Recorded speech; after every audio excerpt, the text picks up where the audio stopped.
граѓаните на Македонија се соочуваат со кршење, брутално кршење на нивните човекови права во речиси секој аспект. Тоа го констатира овој извештај, а и еден куп други извештаи од релевантни домашни и меѓународни институции.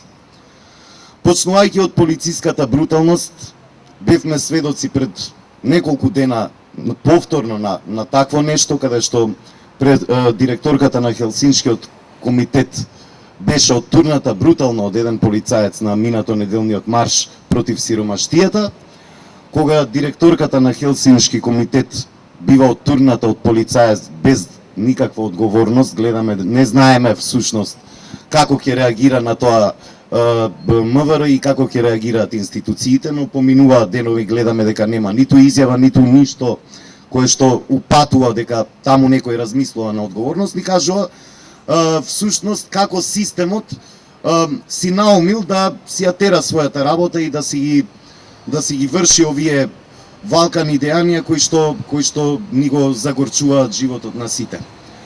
Ги гледаме секојдневно прекршувањата на човековите права во делот на работните односи. И кај вработените, и кај невработените.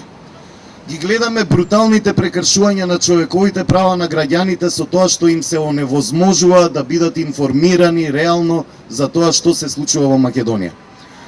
Гледаме колку медиуми дошле овде, не знам колку од нив ќе пренесат всушност и суштината на тоа што се говори овде денес, колку од нив ќе имаат дозволата на уредникот и можноста тоа што се случува тука денес и тоа што сакаме да им го соопштиме на граѓаните, да го пренесат на вистина до граѓаните.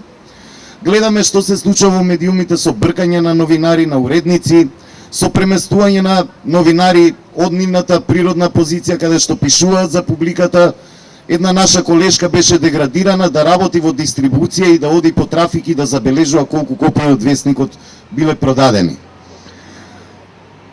Безброј има примери не само во медиумите, не само во работните организации, не само на улица за тоа што ни се случува секој ден. Луѓе, ние сме на вистина изморени. Не само од повторно и повторно констатирање на состојбите, но на вистина сме изморени истите овие луѓе да ја биеме оваа битка цело време за вас. Простете што звучам вака депримирано или разочарано, но овие луѓе, 100, 200, 300, 500 активисти, кои што горат овие 6-7 години на улица за вас, а и предходно со другите власти, не можат да ја бијат оваа битка успешно доколку не им се приклучите, доколку не ги поддржите, доколку вие, новинарите, не известувате за ова, доколку вие, работниците, не се побуните за вашите права во работните организации, доколку вие, невработените, гладните и сиромашните, не излезете на улица кога ќе ве повикаат да протестирате и да се борите за вашите права. Нема чаре ако не излеземе сите и не застанеме позади чарето.